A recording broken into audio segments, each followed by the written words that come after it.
ভারতবর্ষে শীতকালে বেড়াতে যাওয়ার মতন জায়গা অনেক আছে, যার কম বেশি সবাই আমরা জানি। কিন্তু আমরা ভ্রমণপ্রিয় মানুষরা কি তাহলে বছরের বাকি দিনগুলো ঘরে বসে থাকবো, বিশেষ করে বর্ষার মাসগুলোতে? না, ঘোরণচণ্ডী থাকতে আপনাদের চিন্তার কিছুই নেই। শুধুমাত্র বর্ষায় ঘোরার জন্য একটি দারুণ জায়গার সন্ধান আপনাদের দেব আমাদের নতুন ভ্রমণ সিরিজে, যার শুরু হলো আজ থেকে। হ্যাঁ বন্ধুরা, বর্ষায় বেড়ানোর জন্য ভারতবর্ষের সেরা স্থান হলো সহ্যাদ্রি বা পশ্চিমঘাট পর্বতমালা। 1600 কিলোমিটার ব্যাপ্ত গুজরাট, মহারাষ্ট্র, গোয়া, কর্ণাটক, তামিলনাড়ু এবং কেরলকে ছুঁয়ে থাকা এই পশ্চিমঘাটের কয়েকটি মন্ত্রমুগ্ধকর জায়গার খোঁজ নিয়ে আমাদের এইবারের ভ্রমণ সিরিজ। আজ তার প্রথম পর্ব, মহাবালেশ্বর। আজ 7ই আগস্ট 2024। আমাদের গন্তব্য কল্যাণ জংশন। শালিমার স্টেশন থেকে আমাদের ট্রেন 12102 জ্ঞানেশ্বরী এক্সপ্রেস রাত 8টা 20 মিনিটে ছাড়ার কথা, কিন্তু আজ ট্রেনটি রিশিডিউল হয়ে ছাড়ছে প্রায় 5 ঘন্টা পর। প্রায় 31 ঘন্টার রেলপথ। প্রথম দিন আমরা যাব মহাবালেশ্বর। কলকাতা থেকে পুনে নেমে অথবা মুম্বাই নেমে অথবা কল্যাণ নেমে পৌঁছে যাওয়া যায় মহাবালেশ্বর সড়ক পথে।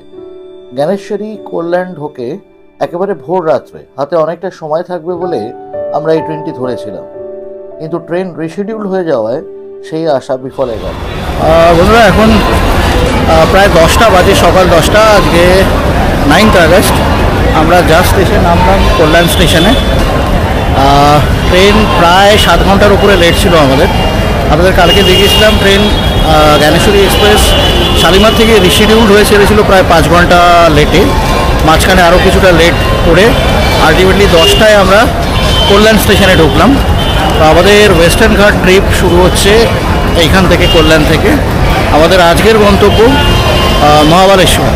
কল্যাণ থেকে মহাবালেশ্বর প্রায় 240 কিলোমিটার রাস্তা।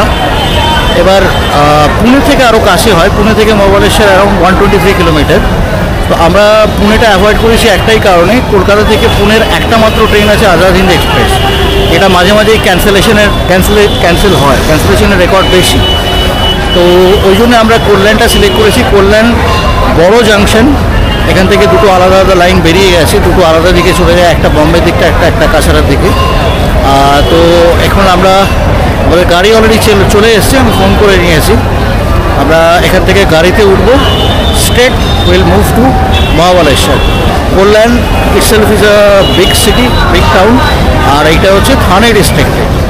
আর আমরা মুভ করবো হচ্ছে আজকে মহাবালেশ্বর, যেটা সাতারা ডিস্ট্রিক্টে।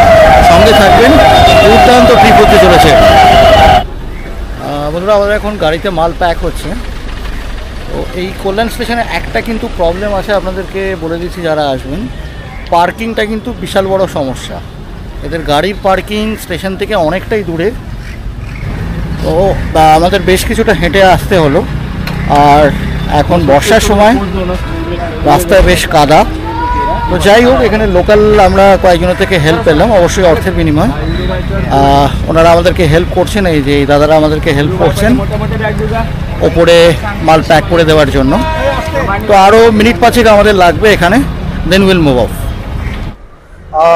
বন্ধুরা, এখন ঘড়িতে প্রায় 11:30। আমরা কল্যাণ স্টেশন থেকে রওনা দিয়ে দিয়েছি মহাবালেশ্বরের পথে। এই যাত্রাপথ অ্যাপ্রক্সিমেটলি 240 কিলোমিটার, অনেকটাই রাস্তা। গুগলে নেভিগেটরে চেক করলে আপনারা দেখবেন ওই 5 ঘন্টা, 5.25 ঘন্টা মতন দেখাচ্ছে। তবে বৃষ্টি পড়েছে, আর প্লাস এটা ট্রাভেলারের এমনিতেই স্পিড কম থাকে অন্য ছোট গাড়ির থেকে। আমাদের মোটামুটি এক্সপেক্টেড 6 ঘন্টা থেকে 7 ঘন্টা আমাদের লাগার কথা মহাবালেশ্বর পৌঁছতে। মাঝখানে আমরা এখন কোথাও একটা আগে টি ব্রেক নেব। মনটা চা করছে, বাইরে হালকা হালকা বৃষ্টি পড়ছে। আর অবশ্যই মাঝপথে তারপরে আমরা লাঞ্চ সারবো। 1টা-2টো নাগাদ আমরা কোথাও একটা লাঞ্চ করবো। আজকে আমাদের ইচ্ছে করেই আমাদের আজকে কোনো সাইট সিইং রাখিনি, কারণ এতটা লম্বা জার্নি যেহেতু। So actually we need rest. তো আমরা আর মহাবালেশ্বরের পথে যখন ঢুকবো আপনারা দেখবেন, দেখাবো সমস্ত কিছু। মহাবালেশ্বর কিন্তু basically it's a hill station. Satara ডিস্ট্রিক্টে, আপনাদেরকে আগেই বলেছি। আর মহাবলেশ্বরের অ্যাভারেজ অল্টিটিউড হচ্ছে প্রায় 5000 ফিট অল্টিটিউড, 4800 সামথিং। তো দারুণ জায়গা। মহাবলেশ্বরে শুধু ছুটি কাটাতে যান এখানকার মানুষ, মহারাষ্ট্রের মানুষ, শীতকালে হোক আর বর্ষার সময় একটা একদম অন্যরকম ব্যাপার। আমাদের এই ট্রিপটার নামই আমরা দিয়েছি ওয়েস্টার্ন ঘাট ইন মনসুন। আপনারা গুগলে যদি সার্চ করেন টপ 5 প্লেসেস বা top place, top monsoon destination in India, সব থেকে প্রথমে যে নামটা উঠে আসে সেটা হচ্ছে ওয়েস্টার্ন ঘাট। So we have arrange this trip in monsoon. It's a monsoon trip. প্রচুর মেটেরিয়ালস থাকছে, প্রচুর জিনিস দেখার থাকছে এই ট্রিপে। আমরা অনেক আনন্দ করব, সঙ্গে থাকবেন, আপনাদের নিয়ে করবো। বন্ধুরা, আমরা এখন চলে এসেছি এই রিনাস ফুড প্লাজা। এটা লিঙ্ক রোড, পুনা লিঙ্ক রোড। স্টেশন থেকে মোটামুটি 3-4 কিলোমিটার, 4-5 কিলোমিটার মতন আমরা এসেছি এখন। এটা মোটামুটি আমাদের ঠিকঠাক জায়গা লাগছে। এখানে আগে আমরা ব্রেকফাস্ট করবো রিনাস ফুড প্লাজাতে। ব্রেকফাস্ট করে আমরা আবার রওনা দেবো।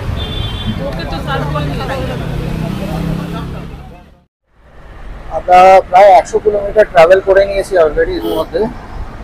আর শহরের যানজট ঝামেলা থেকে বেরিয়ে আমরা এখন হাইওয়েতে। এটা হচ্ছে যে জায়গাটা দিয়ে যাচ্ছি আমরা, এটা পুনে ব্যাঙ্গালোর হাইওয়ে। অসাধারণ রাস্তা, একদম পাহাড়ের মাঝখান দিয়ে। তো এই হাইওয়েটাতে আপনারা প্রথম সান্নিধ্য পাবেন সহ্যাদ্রি পাহাড়ে। দুধারে পাহাড়, মেঘ ভেসে বেড়াচ্ছে, অসাধারণ সুন্দর এই হাইওয়েটা। আর এই রাস্তায় বেশ কয়েকটা টানেল আমরা পেলাম, একদম পাহাড়ের মাঝখান দিয়ে টানেল করা। সামনেই আর একটা টানেল আসছে, আপনাদের দেখাচ্ছি।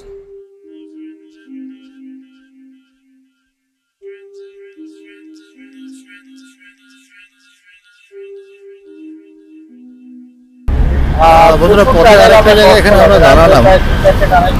আমার পেছনে দেখুন ফুড কার্নিভাল, বিশাল বড় জায়গা, অনেক রকম খাবার এখানে পাওয়া যায়। তো আমরা আজকে ঠিক করেছি, যেহেতু ব্রেকফাস্টটা অনেক পরে হয়েছে আমাদের, তো মানে আলাদা করে কোনো হেভি লাঞ্চ আমরা করব না। তো এখন প্রায় 5:15 বাজে বিকেল। এখানে আমরা কিছু স্ন্যাক্স খেয়ে নেবো ফুড কার্নিভালের এখানে। খেয়ে আমরা রওনা দেবো আবার মহাবলেশ্বরের পথে। এখনও অনেকটা পথ আমাদের বাকি, সঙ্গে থাকবে। আমরা আচ্ছা, এখানে এই ফুড কার্নিভালের এখানে সেলফ সার্ভিস সিস্টেম। তো আমি আমার জন্য নিয়েছি বড়া পাও। এখানে মহারাষ্ট্রে যেহেতু এসছে, আপনারা জানবেন অলরেডি, মানে বড়া পাওটা কিন্তু এখানকার মানে একটা খুব পপুলার স্ন্যাক্স। অনেকে বড়া পাও দিয়ে লাঞ্চও সারেন আমরা দেখলাম। তো আমি আজকের স্ন্যাক্সের জন্য বড়া পাও খাচ্ছি, টেস্টটা বলছি দাঁড়া।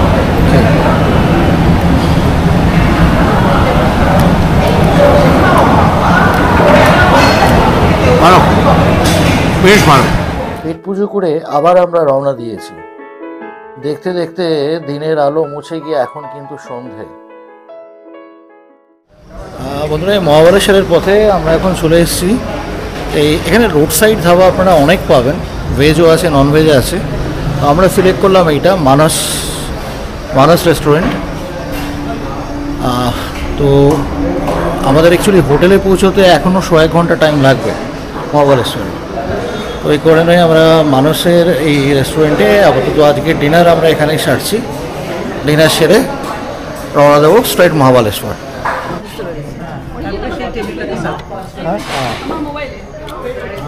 মোটামুটি তাড়াতাড়ি সার্ভ করে দিয়েছে এরা। কিরকম খাওয়া দাওয়া? খুব ভালো, খুব টেস্টি খাবার, বেশ ভালো লাগছে আমারও। বেশ ভালো ফিলিং। বন্ধুরা, এখন 11টা বাজে। তো আমরা আমাদের মহাবলেশ্বরে যে রাত্রিবাসের জায়গা হোটেল অপ্সরা, এখন এখানে চেক ইন করছি। অনেকটাই রাত হলো আমাদের পৌঁছতে। আর টানা আসলে এটা 6 থেকে 6.5 ঘন্টার জার্নি। জ্যাম কিন্তু প্রচুর পাবেন। এই পুনে ব্যাঙ্গালোর হাইওয়েতে প্রচুর জ্যাম থাকে, বিশেষ করে আজকে অফিস ডে, তো অনেকটাই জ্যাম ছিল। আর মাঝখানে আমরা অনেকগুলো জায়গায় হল্টও করেছি। একবার চা খাওয়া, একবার টিফিন খাওয়া, একবার লাঞ্চ করা, তারপরে এখন আবার ডিনার করে একবারে আমরা ঢুকেছি। তো ওখানেও বেশ খানিকটা টাইম, আমাদের প্রায় 3-3.5 ঘন্টা টাইম গেছে।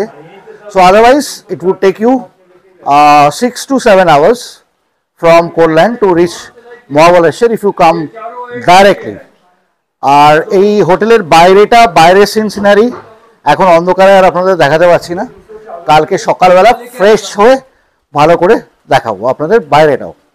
আপনাদেরকে এই হোটেল আফসারের রুম একটা দেখিয়ে দিই, রুমের স্যাম্পলটা দেখিয়ে দিই।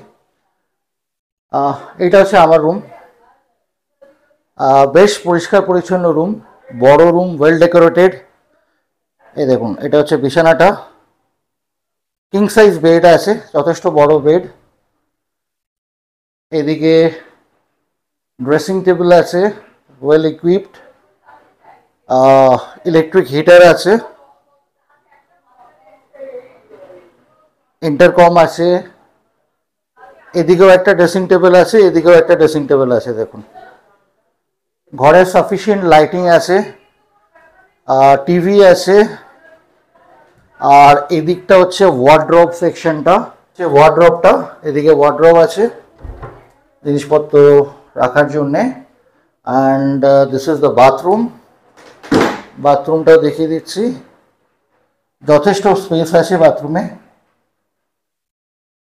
সব কিছুই আছে, ওয়েল ইকুইপড। শাওয়ার্স আছে, ওয়েস্টার্ন টয়লেট সব রুমে, আর বেসিন আছে, এখানেও বড় বাথরুম মিরর আছে। আর গিজার আলাদা করে নেই, অ্যাকচুয়ালি এদের সোলার প্যানেল থেকে জল গরম করা হয়। তো সকালবেলা একটা টাইমে ওনারা 7টা থেকে 10টা অবধি গরম জল চালু করে দেন সোলারে, আর সন্ধ্যেবেলা আবার আরেকটা টাইমে ওরকম 1 ঘন্টা 2 ঘন্টা সোলার প্যানেলে জল পাওয়া যায়।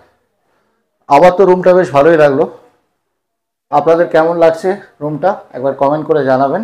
টোটাল এদের ক্যাপাসিটি হচ্ছে 10টা রুমের, তার মধ্যে 8টা রুম আমরা নিয়েছি। আমাদের ডিনার অলরেডি হয়ে গেছে, আপনারা দেখেছেন। আমরা এখন জাস্ট একটাই কাজ, ফ্রেশ হব, রিল্যাক্স করা, লম্বা একটা ঘুম, কালকে সকালে we will explore Mahabaleshwar. Good morning friends, আজকে 10th আগস্ট 2024। আপনাদের দেখেছিলাম কালকে রাত্রিবেলা, বেশ রাত্রে আমরা মহাবলেশ্বরে হোটেল আফসারাতে এসে ঢুকেছিলাম। কালকে আপনাদের রুমসগুলো দেখিয়ে দিয়েছিলাম। এদের এই হোটেল আফসারের কম্পাউন্ডটা কিন্তু বিশাল বড়, আমি দেখাচ্ছি। এই পুরোটাই এদের কম্পাউন্ড। এটা হচ্ছে মেন গেটটা। মেন গেট দিয়ে ঢুকে এই পেছনে পুরো যতটা আপনাদের চোখ যাচ্ছে পুরোটাই ওদের কম্পাউন্ড। কটেজ সিস্টেমে ঘর আছে, আর না এদের মাল্টিপল লেভেলস আছে। আপনাদের কটেজগুলো সকালবেলা একবার দেখিয়ে দিচ্ছি। এইগুলো হচ্ছে কটেজ, দেখুন আলাদা আলাদা লেভেলস বলছিলাম। এই ওপরে একটা লেভেল আছে ওইদিকে, আর এইটা একটা লেভেল, এইটা একটা লেভেল, আমারটা এদিকে। আবার দেখুন নিচে আর একটা লেভেল, এখানেও কটেজেস আছে। হোটেল আফসারেতে আপনারা যদি থাকেন, আমি বলতে পারি এইখানকার অ্যাম্বিয়েন্সটা ইটসেলফ আপনাদের ভালো লাগবে, এবং সময় কাটানোর পক্ষে, অবসর সময় কাটানোর পক্ষে এই জায়গাটা দুর্দান্ত। তো আমরা এখন রেডি হয়ে গেছি, আমাদের ব্রেকফাস্ট হয়ে গেছে। সকালে ব্রেকফাস্ট এদের কমপ্লিমেন্টারি থাকে। ব্রেকফাস্ট হয়ে গেছে, আমরা ওয়েট করছি জাস্ট আমাদের ড্রাইভারের জন্যে। ড্রাইভার ব্রেকফাস্ট করলে আমরা গাড়ি নিয়ে বেরিয়ে যাব আজকের মহাবলেশ্বর সাইট সিইং। মহাবলেশ্বর ইটসেলফ তো একটা দারুণ হিল স্টেশন মহারাষ্ট্রের, এবং প্রচুর মানুষ মহাবলেশ্বরের আসেন সামার টাইমে। সারা বছরই এখানে একটা খুব সুন্দর ওয়েদার পাবেন আপনারা। আর বৃষ্টি কিন্তু মহাবলেশ্বরে প্রায় সারাক্ষণই হয়। ইনফ্যাক্ট আমি একটা রিপোর্টে দেখছিলাম যে মহাবলেশ্বরের নামটাও কিন্তু ঢুকে গেছে ইন্ডিয়ার হাইয়েস্ট রেনফল যে এরিয়াগুলো আছে তার লিস্টে। তো চেরাপুঞ্জির কাছাকাছি চলছে মহাবলেশ্বর। মহাবলেশ্বরের একটা রিলিজিয়াস ইম্পর্টেন্সও আছে। কৃষ্ণা নদীর উৎস কিন্তু এই মহাবলেশ্বর, এবং এই কৃষ্ণা নদী মহারাষ্ট্র, অন্ধ্রপ্রদেশ হয়ে চলে গেছে বে অফ বেঙ্গলে। আজ থেকে আমাদের শুরু হচ্ছে ওয়েস্টার্ন ঘাট সফর। এই মুহূর্তে আমরা এখন সহ্যাদ্রি পাহাড়ে। মহাবালেশ্বর সহ্যাদ্রি পাহাড়েরই একটা পয়েন্ট। তো আমরা মহাবালেশ্বর থেকে আমাদের জার্নি শুরু করলাম, আমাদের সফর শুরু করলাম ওয়েস্টার্ন ঘাটের। ইন্ডিয়ার ওয়েস্টার্ন কোস্ট যেটা, তো ওয়েস্টার্ন কোস্টের মহারাষ্ট্র থেকে শুরু হচ্ছে ওয়েস্টার্ন ঘাট, চলে গেছে একদম কেরালা অবধি। মহারাষ্ট্র, গোয়া, কর্ণাটকা, তামিলনাড়ু, কেরালা এতগুলো স্টেট জুড়ে আছে এই সহ্যাদ্রি পাহাড়। ওয়েস্টার্ন ঘাটের পুরনো নাম হচ্ছে সহ্যাদ্রি। 1600 কিলোমিটার রেঞ্জ লম্বাতে এই ওয়েস্টার্ন ঘাটের, আর এরিয়ার দিক দিয়ে 1,60,000 স্কোয়ার কিলোমিটার এর এরিয়া। মানে বুঝতেই পারছেন কতটা বিশাল, কতটা লম্বা। ওয়েস্টার্ন ঘাটের একটা স্পেশালিটি হলো ওয়েস্টার্ন ঘাট বা সহ্যাদ্রি পাহাড় কিন্তু হাইটে খুব বেশি নয়, অল্টিটিউডে। অ্যাভারেজ এলিভেশন হচ্ছে ওয়েস্টার্ন ঘাটের অ্যাপ্রক্সিমেটলি ওই 3,000 ফিট। তিনটে ভাগে ভাগ করা যায় ওয়েস্টার্ন ঘাটকে, নর্দার্ন পার্ট, মিডল পার্ট আর সাউদার্ন পার্ট। নর্দার্ন পার্ট যেটা, সেখানে মোটামুটি 3,000 থেকে 3,900 ফিট অল্টিটিউডে ভ্যারি করে পাহাড়ের রেঞ্জটা। আর মাঝখানে গোয়ার ভেতর দিয়ে গেছে, গোয়াতে রেঞ্জটা একটু কম হাইটটা। আর তারপরে সাউদার্ন পার্টে, এটা ওয়েস্টার্ন ঘাটের যে হাইয়েস্ট পয়েন্ট যেটা, সেটা কিন্তু সাউদার্ন পার্টেই পড়েছে কেরালাতে, প্রায় 8,442 ফিট অল্টিটিউড। কালকে রাত থেকে কিন্তু মারাত্মক বৃষ্টি শুরু হয়েছে, মানে এক মুহূর্তের জন্য বৃষ্টি ধরেনি, কখনো মুষলধারে, কখনো ঝিরিঝিরি করে। এই মুহূর্তে বৃষ্টিটা একটু জাস্ট কমেছে, আমরা বেরোনোর জন্য প্রস্তুত। এই দেখুন আমাদের গাড়ি পুরো রেডি, ড্রাইভার ভাইও রেডি।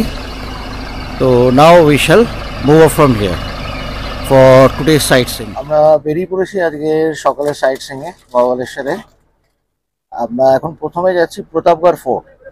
প্রতাপগড় ফোর্ট মহাবালেশ্বর থেকে মোটামুটি 24 কিলোমিটার, 24 কিলোমিটার দূরে। এটা মহাবালেশ্বর থেকে সব থেকে দূরের যে পয়েন্টটা, সেটা হচ্ছে এই প্রতাপগড় ফোর্ট। ওটা ওই জন্য আমরা একদম সকাল সকাল চলে যাচ্ছি। এখন ঘড়িতে 10:20। আমরা স্টার্ট করলাম আজকের সফর।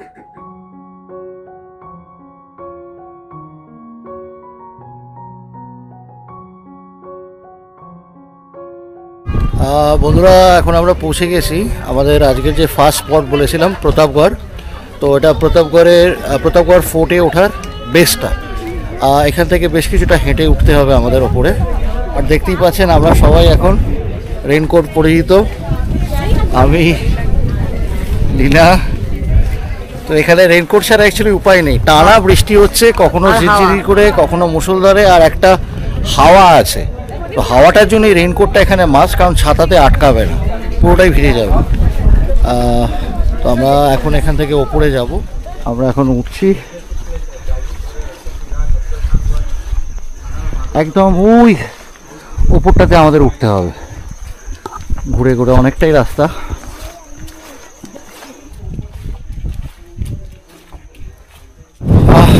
বন্ধুরা, কিছুটা উঠে এসেছি আমি এখন প্রতাপগড় ফোর্টের পথে। প্রতাপগড় হচ্ছে ছত্রপতি শিবাজি মহারাজের কেল্লা। 1656 সালে শিবাজি মহারাজের যে প্রধানমন্ত্রী ছিলেন পিংলে, তো তার দ্বারা এই কেল্লাটা তৈরি করা হয়েছিল, কনস্ট্রাক্টেড হয়েছিল। এবং এই ফোর্টটা শিবাজি মহারাজ করেছিলেন বিশেষত দুটো কারণে। কারণ এটা যে এই যে ভ্যালিটা বা এই প্লেটুটা, তার নিচ দিয়ে বয়ে চলেছে দুটো নদী, একটা কোয়না নদী আর একটা নীরা নদী। তো এই দুটো নদীর নদীপথে যাতে শত্রুরা আক্রমণ না করতে পারে এবং ওপর থেকে পুরো ভিউটা পাওয়া যায়, নজর রাখা যায়, নজরদারি করা যায়, সেই জন্য এই প্রতাপগড় ফোর্ট শিবাজি মহারাজ তৈরি করেছিলেন। আর 1659 সালে 10ই নভেম্বর এই প্রতাপগড় ফোর্টে একটা বিশাল যুদ্ধ হয়, সেটাকে বলা হয় ব্যাটেল অফ প্রতাপগড়। তো এই যুদ্ধে শিবাজি মহারাজ তখনকার সময়ে যে আদিল শাহ ডাইনেস্টি ছিল, সেই আদিল শাহ ডাইনেস্টির আফজল খান, যে সেনাপতি ছিলেন আফজল খান, সেই আফজল খানকে এই প্রতাপগড় ফোর্টের যুদ্ধেই শিবাজী মহারাজ পরাজিত করেছিলেন। এবং এই যুদ্ধটা কিন্তু মারাঠার ইতিহাসে খুব গুরুত্বপূর্ণ, কারণ এই জয়টা শিবাজী মহারাজকে অনেকটা কনফিডেন্স দেয়। এবং এরপর পরপর বহু যুদ্ধ শিবাজী মহারাজ জিতেছেন এবং মারাঠা এম্পায়ার তিনি এস্টাবলিশ করেছেন। তো আমরা আরও ওপরটায় উঠবো, ওপর থেকে ভিউটা দেখাবো আপনাদের, সঙ্গে থাকবেন। কেল্লার পথে আপনারা পাবেন এই ভবানী মন্দির।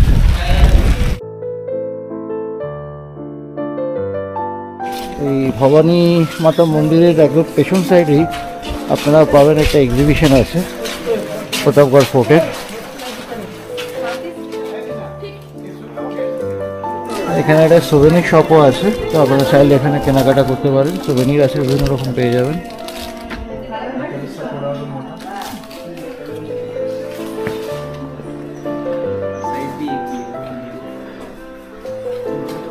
সানাদি পেয়ে গেছে টি শার্ট, মোটামুটি টি শার্ট খুঁজছে বোধ হয়।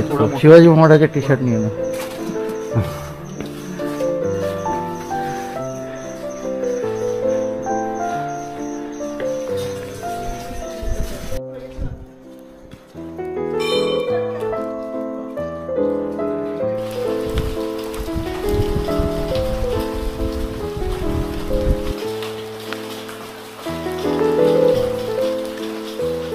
বন্ধুরা, এখন আমি চলে এসেছি প্রতাপগড় ফোর্টের একদম টপ মোস্ট পয়েন্টে। এই পয়েন্টে আপনারা পাবেন ছত্রপতি শিবাজী মহারাজার এই স্ট্যাচুটি, একদম টপ পয়েন্টে প্রতাপগড় ফোর্টে।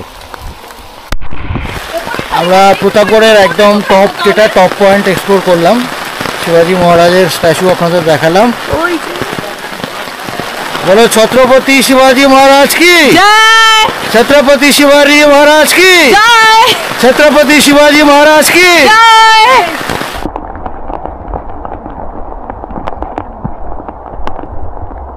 বন্ধুরা, এখন আমরা যে জায়গাটা এসেছি এইখান থেকে অ্যাকচুয়ালি ফোর্টের নিচের পোর্শনের পুরো ভিউটা পাওয়া যায়।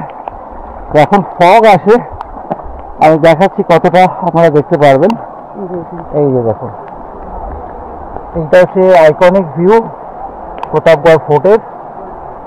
এই পয়েন্টটা থেকে ফোর্টের পুরো ওয়ালসগুলো, বাউন্ডারি ওয়ালগুলো পরিষ্কার দেখা যায়। আর ওইখানে অ্যাকচুয়ালি একটা ফ্ল্যাগ আছে, এটা কুয়াশাতে এখন ঢাকা, আবছা দেখা যাচ্ছে ফ্ল্যাগের যে পোলটা, সেটা এখান থেকে খুব সুন্দর ভিউ পাওয়া যায়।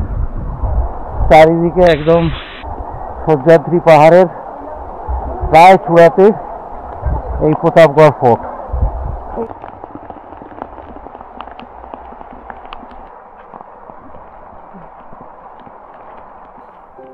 বৃষ্টি আর হাওয়া মানে কিন্তু এখানে বেশ ঠান্ডা। প্রতাপগড় ফোর্ট থেকে নেমে তাই এখন গরম গরম চা খুব দরকার। এখন আমরা পরবর্তী স্পটের পথে। এখানে মহাবলেশ্বরের সব থেকে বড় যেটা নদী, লম্বা নদী, সেটা হচ্ছে কোয়না।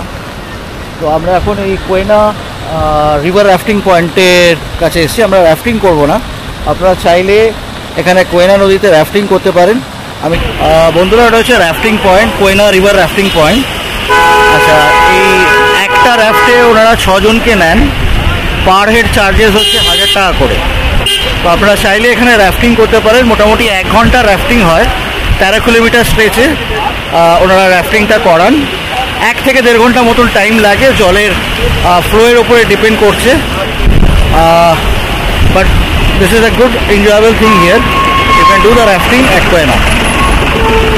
কোয়না নদীটা একবার আপনাদেরকে দেখিয়ে দিচ্ছি। হচ্ছে কোয়না নদী, এখন বর্ষার সময় একদম উত্তাল বেগে বয়ে আসছে কোয়না নদী। ঘোলাটে জল, কারণ পাহাড়ের মাটি নিয়ে নদী নিচে নামছে। কোয়না নদী দেখে একটু এগোতেই আমরা পেলাম 1-2টি রেস্টুরেন্ট। লাঞ্চের সময় হয়েই গেছে, এর মধ্যে একটা বড় রেস্টুরেন্টে ঢুকে আমরা সেরে নিচ্ছি আজকের লাঞ্চ। খাবার দাবারের দাম আমি বলবো মডারেট। আমরা এখন মহাবলেশ্বর মন্দিরের পথে। কিছুটা এগোতেই পথের ধারে পেলাম এই সুন্দরী ঝর্ণাটিকে। সহ্যাদ্রি পর্বতে বর্ষায় আসার এটাই মজা।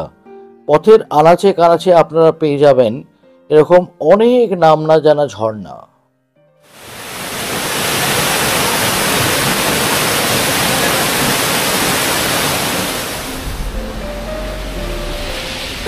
বন্ধুরা, এখন আমি চলে এসেছি পুরনো মহাবালেশ্বর। এই ওল্ড মহাবালেশ্বর বলে এটাকে। তো ওল্ড মহাবালেশ্বরে আপনারা পাবেন এখানে একই জায়গায় 3টে মন্দির আছে। একটা হচ্ছে মহাবালেশ্বর মন্দির, একটা অতিবালেশ্বর মন্দির, আর একটা হচ্ছে কৃষ্ণাই মন্দির। তো এই 3টে মন্দির আপনারা একই জায়গায় পাবেন। বন্ধুরা, এই মহাবালেশ্বর মন্দির 1215 খ্রিস্টাব্দে তৈরি করেছিলেন যাদব রাজা সিংহম। বহু প্রাচীন মন্দির এবং এখানকার যে শিবলিঙ্গ আছে সেটাও ইউনিক। এই মহাবালেশ্বরে যে জ্যোতির্লিঙ্গ আছে, শিবলিঙ্গ আছে, তাকে কিন্তু যে 12 জ্যোতির্লিঙ্গ আছে মানে তার থেকেও উপরে রাখা হয় এখানকার শিবলিঙ্গকে। বন্ধুরা, এখন আমরা চলে এসেছি অতিবালেশ্বর মন্দিরের সামনে। এখানকার এই ছিল 2 রাক্ষস, একজন মহাবাল যেটা আগে দেখালাম যার নামে মহাবালেশ্বর মন্দির, আর এইটি হচ্ছে আরেকজন অতিবালেশ্বর মন্দির যার নামে। আর একটা খুব দারুণ পৌরাণিক কাহিনী আছে এই মহাবালেশ্বর মন্দির আর অতিবালেশ্বর মন্দির নিয়ে। ব্রহ্মা যখন এই পৃথিবীর সৃষ্টিতে লিপ্ত ছিলেন এবং তপস্যা করছিলেন, সেই সময়কার কথা। তখন এখানে 2টো রাক্ষস ছিল, একটা হচ্ছে মহাবাল আর একটা হচ্ছে অতিবাল, এবং এরা এখানকার মানুষজনদেরকে অতিষ্ঠ করে রাখতেন। সেই জন্য বিষ্ণুকে তখন এগিয়ে আসতে হয়েছিল এবং অতিবালেশ্বর এবং মহাবালেশ্বরের এগেনস্টে বিষ্ণুকে ফাইট করতে হয়েছিল। তাতে অতিবাল মারা যায়। শিব ভক্ত ছিলেন বলে বিষ্ণু কিন্তু মহাবালকে মারতে পারেননি। এরপরে বিষ্ণু এবং ব্রহ্মা মিলে শিবের কাছে প্রার্থনা করেন যাতে করে মহাবালের এই অত্যাচার এখানে বন্ধ হয়। আদি মায়াকে এখানে পাঠানো হয়। তো আদি মায়া সেই মহাবালকে কনভিন্স করতে সক্ষম হন যে তাকে মৃত্যুবরণ করতে হবে, কারণ মহাবালের ছিল ইচ্ছা মৃত্যু। আর মহাবাল তখন একটি কন্ডিশনেই রাজি হন, সেটাতে তিনি বলেন যে সে তার জীবন ত্যাগ করতে রাজি আছে, ভগবান শিবকে তার সাথে এখানে থেকে যেতে হবে। এবং সেই কারণে এখানে মন্দিরের ভেতরে রুদ্রাক্ষ আছে। তো রুদ্রাক্ষ রূপে শিবলিঙ্গ এখানে বর্তমান, এবং এখানে একটা খাটও আছে, কথিত আছে রাত্রে মহাদেব এখানে এসে শয়ন করেন এবং পরের দিন সকালে সেই শয্যার যে চাদর, বিছানার চাদর, সেটা নাকি কুছানো থাকে। তো যাই হোক, এটা সবই পৌরাণিক কথা। আর এইখানে ঠিক এই মহাবালেশ্বর মন্দিরে কিন্তু আরেকটা ঘটনা ঘটেছিল। ছত্রপতি শিবাজী মহারাজ এই মন্দির প্রাঙ্গণেই সুবর্ণ তোলা করেছিলেন। সুবর্ণ তোলা মানে হচ্ছে একটা ওজনদার, সেখানে শিবাজী মহারাজ তার মার ওজনের ইকুইভ্যালেন্ট অ্যামাউন্ট অফ গোল্ড তিনি এখানে দান করেছিলেন। তো সেই জন্য মাকে ওই তোলাতে, সুবর্ণ তোলাতে ওজন করা হয়েছিল, এবং সেই ওজনে যতটা সোনা হয়েছিল সেই সোনা শিবাজী মহারাজ এখানে দান করে গিয়েছিলেন। এখন আমরা কৃষ্ণাই মন্দিরের পথে, খুব কাছেই 1.5 মিনিটের হাঁটা বলছে মহাবালেশ্বর আর অতিবালেশ্বর টেম্পলের থেকে। আমি এখন কৃষ্ণাই মন্দিরের সামনে। আমার পেছনে যে মন্দিরটি দেখা যাচ্ছে দেখুন, ওটি হচ্ছে কৃষ্ণাই মন্দির। দেখলেই বোঝা যায় অন্য দুটি মন্দিরের থেকে, অর্থাৎ মহাবালেশ্বর মন্দির এবং অতিবালেশ্বর মন্দিরের থেকে অনেক পুরনো এই কৃষ্ণা মন্দির অথবা কৃষ্ণবাই মন্দির। কথিত আছে 1888 সালে এক রত্নগিরি মহারাজ এই মন্দিরের নির্মাণ করেন। এই মন্দিরে আপনারা পাবেন প্রাচীন শিবলিঙ্গ এবং কৃষ্ণার স্ট্যাচু। মন্দির চত্বরেই আছে এক জলাশয়। মনে করা হয় কৃষ্ণা নদীর উৎস এই জলাশয়। শুধু এই মন্দির নয়, এর আশপাশের প্রাকৃতিক শোভা আপনাকে মন্ত্রমুগ্ধ করে রাখবে। অরণ্য গভীর থেকে বেরিয়ে আসছে ওই যে জলধারা, অনেকেই মনে করেন এই জলধারাই হলো কৃষ্ণা নদীর উৎস।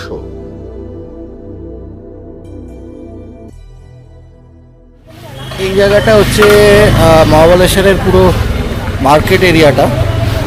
আমরা আমাদের আজকের মতন সাইট সিইং শেষ হয়ে গেছে। বিকেলবেলাটা এখানটা আমরা নামলাম, অল্প টুকটাক কিছু খাওয়া দাওয়া, আর এই মার্কেটটা একটু ঘুরে দেখছি আমরা এখন। এটা অনেকটা ওই আমাদের দার্জিলিং বা গ্যাংটকের ম্যালের মতন। তো আপনাদের যদি শপিং করার থাকে তাহলে কিন্তু অবশ্যই এই জায়গাটায় আসতে হবে মহাবালেশ্বরে ফর শপিং পারপাসেস। এখানে হোটেলও আছে প্রচুর থাকার জন্যে, তবে একটাই সমস্যা, বড় গাড়ি এখানে ঢোকা কিন্তু মুশকিল, বড় গাড়ি এখানে ঢুকতে দেবে না। তো যদি আপনারা ছোট গাড়ি নিয়ে আসেন তাহলে এখানকার যে হোটেলগুলো আছে সেখানেও থাকতে পারেন। ফুচকা খাচ্ছে, মহাবালেশ্বরী ফুচকা, তিখা মিঠা জিজ্ঞেস করে তারপরে দিচ্ছি। এটা কি তিখা নিলে না কি নিলে? মিশিয়ে মিশিয়ে। ভালোই খেতে, কিন্তু কলকাতার মতো নয়। 40 টাকায় 6টা। ফুচকার পরে এখন ভুট্টা, আমি এখন ভুট্টা নিচ্ছি এখান থেকে 50 টাকা করে ভুট্টা। আর এটা সুইট কর, মানে বেশি শক্ত নয়।